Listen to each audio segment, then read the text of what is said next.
అందరికీ నమస్కారం అండి. స్వాగతం సుస్వాగతం మన ఛానల్ కి. ఈ రోజు ఈ వీడియోలో వరలక్ష్మి వ్రతంకి కావాల్సినటువంటి పూజా సామాగ్రి గురించి తెలియచేయడానికి మీ ముందుకు వచ్చేసాను. మన అందరికీ వరలక్ష్మి వ్రతంకి కావాల్సినటువంటి పూజా సామాగ్రి ఏమిటో తెలుసు కదండి.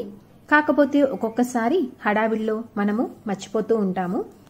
అందుకని పూజకి ఒక 3 రోజులు ముందుగానే అన్నీ తెచ్చుకొని ఒక్కసారి అన్నీ ఉన్నాయో లేదో చెక్ చేసుకుంటే మనం పూజ చేసుకునేటువంటి రోజు ఎటువంటి హడావిడి లేకుండా పూజ అనేది ప్రశాంతంగా చేసుకోవచ్చు.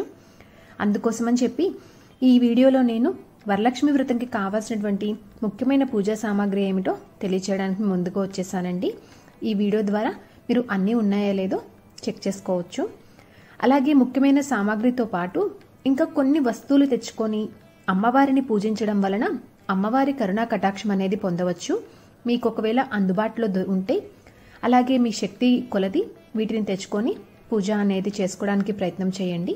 అవి ఏమిటో కూడా నేను ఇప్పుడు ఇక్కడ మీతో ఈ వీడియోలో తెలియజేస్తాను.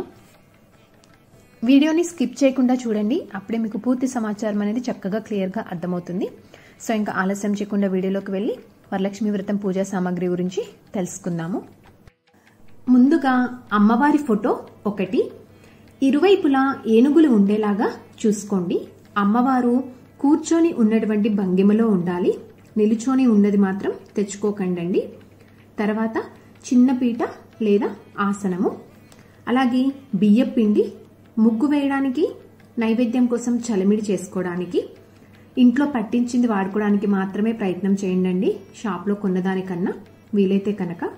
తర్వాత పెసరపప్పు ఒక 100 గ్రాములు, వడపప్పు కోసము, బెల్లం అండి. అమ్మవారికి పానకం అంటే చాలా ఇష్టము. అలాగే విఘ్నేశ్వరునికి నైవేద్యం కోసం కూడా సిద్ధం చేసుకోవడానికి బెల్లము. ఆ తర్వాత పసుపు కొమ్ములు 2 మంచివి. శుభం కనుక అమ్మవారి దగ్గర పెట్టుకోవడం కోసము ఈ పసుపు కొమ్ముల్ని ఉపయోగిస్తాము. ఆ తర్వాత పసుపు 100 గ్రాములు, కుంకుమ 100 గ్రాములు, గాజులు డజన్ అమ్మవారి దగ్గర పెట్టడం కోసము. అలాగే మీరు ముత్తైదువులకి తాంబూలం ఇవ్వడం కోసము మీరు ఎంతమందికి ఇస్తారో దాని ప్రకారము మరొక 2 డజన్లు అలా తెచ్చుకోండి. పూజకి అయితే కనుక డజన్ తెచ్చుకోండి. చీర ఒకటి, చీర నలుపు రంగు కాకుండా చూసుకోండి. అలాగే మీకు చీరలో జాకెట్ ఉన్నా కానీ సపరేట్గా ఇంకొక జాకెట్ అనేది పెట్టుకోండి. బ్లౌజ్ పీసులు 2, అమ్మవారికి ఒకటి, కలశంకి ఒకటి.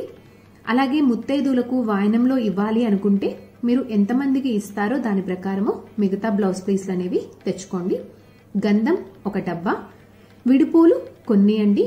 అలాగే పూలమాలలు 2, వీలైతే కనుక తెలుపు రంగు ఉన్నటువంటి పూలని పూలమాలని తెచ్చుకోవడానికి ప్రయత్నం చేయండి. అమ్మవారికి తెలుపు రంగు అంటే ఇష్టం కాబట్టి.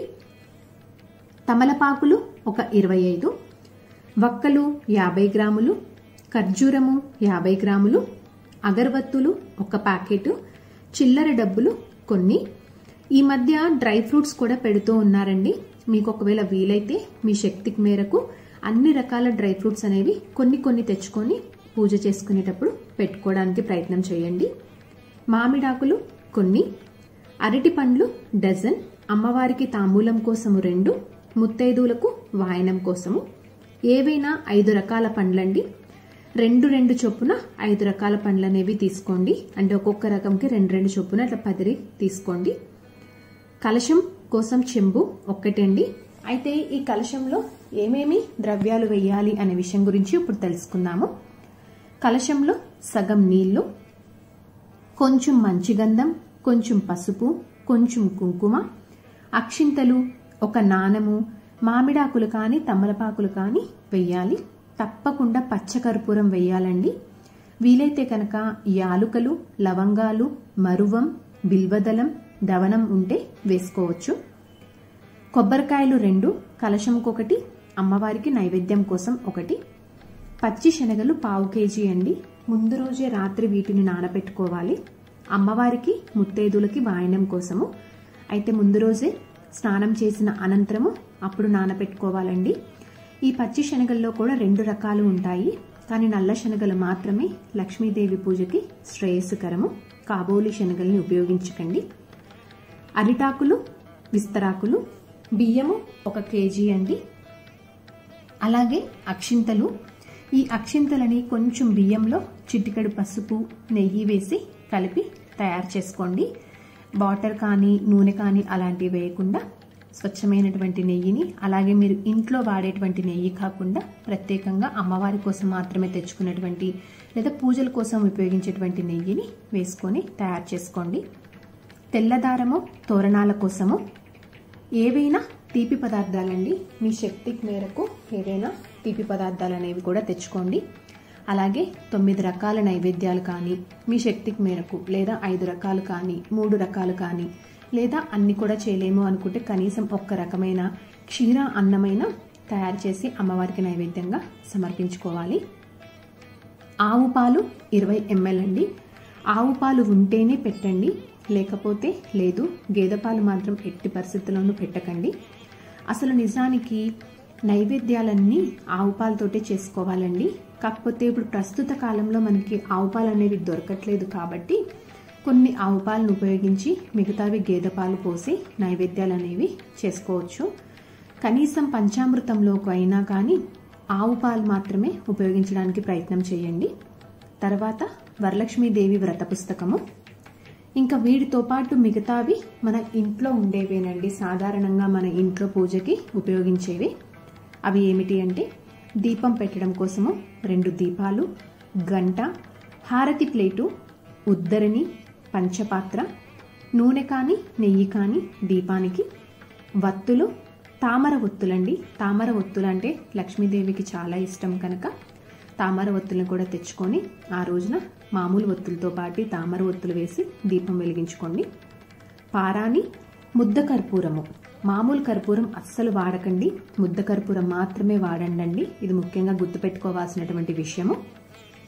అలాగే ఒక తెల్లని టవల్ అండి, ఒక తెల్లని టవల్ కూడా తెచ్చుకోండి. మనము పీఠం అది ఏర్పాటు చేసుకున్నప్పుడు చక్కగా అష్టదళ పద్మ ముగ్గు అది వేసుకున్న తర్వాత దానిపైన ఈ టవల్ని పెట్టుకొని అక్కడ మనం కలశం కానీ అమ్మవారిని కానీ ప్రతిష్టాపన చేసుకుంటాం కాబట్టి ఈ తెల్ల టవల్ని ఉపయోగిస్తాము. వరలక్ష్మి వ్రతకి కావాల్సినటువంటి ముఖ్యమైన పూజా సామాగ్రి ఇవేనండి. అయితే ఇప్పుడు తెలియజేసేవి మీకు వీలైతే కనుక మీ శక్తి కొలది తెచ్చుకోవడానికి ప్రయత్నం చేయండి. వీటితోటి అమ్మవారిని ఆరాధించడం వలన అమ్మవారు సంతృప్తి చెంది అమ్మవారి చల్లని చూపు, కరుణా కటాక్షం అనేది మన పైన ఉంటుంది. మీకు ఒకవేళ వీలైతే తెచ్చుకోవడానికి ప్రయత్నం చేయండి మీ శక్తికి మేరకు. మళ్ళీ చెప్తున్నాను. అవి ఏమిటి అంటే కనుక తామర గింజలు లేదా 108 ఉన్నటువంటి తామర గింజల మాల. ఆ రోజున అమ్మవారికి తామర గింజల మాల వేయడం వల్ల మంచి శుభ ఫలితాలు అనేవి ఉంటాయి.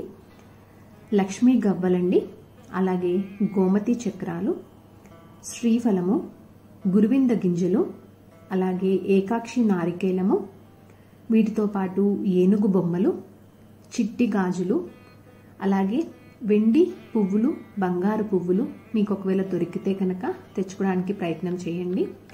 తెల్లని ముత్యాలండి, అలాగే ఒక అద్దము మీ ఇంట్లో ఉంటే కనుక పర్వాలేదండి, లేకపోతే కొత్త అద్దం తెచ్చుకోండి. చివరిగా పూజ అయిపోయిన తర్వాత ఆ అద్దంలోంచి అమ్మవారి ముఖం అనేది మనం చూడడం వల్ల మంచిది. సో అందుకని అద్దంని ఉపయోగిస్తాము. మీకు ఒకవేళ వీలైతే మీ శక్తికి మేరకు ఇవన్నీ కూడా తెచ్చుకొని ఆ రోజు చక్కగా పూజలో పెట్టుకొని పూజ అనేది చేసుకోండి. సో ఇదండి ఈరోజు వీడియో. ఈ వీడియో మీ అందరికీ ఉపయోగపడిద్దని అనుకుంటున్నాను, అలాగే మీ అందరికీ నచ్చిందని అనుకుంటున్నానండి. నా వీడియోస్ కనుక మీకు నచ్చినట్లయితే లైక్ చేసి ఫ్రెండ్స్ అండ్ ఫ్యామిలీ మెంబర్కి షేర్ చేసి మీ సపోర్ట్ అందిస్తారని ఆశిస్తున్నాను. ఇంకొక మంచి కంటెంట్ తోటి, ఇంకొక యూస్ఫుల్ వీడియో తోటి మిమ్మల్ని మళ్ళీ కలుస్తానండి. అంతవరకు సెలవు. మరి ధన్యవాదములు.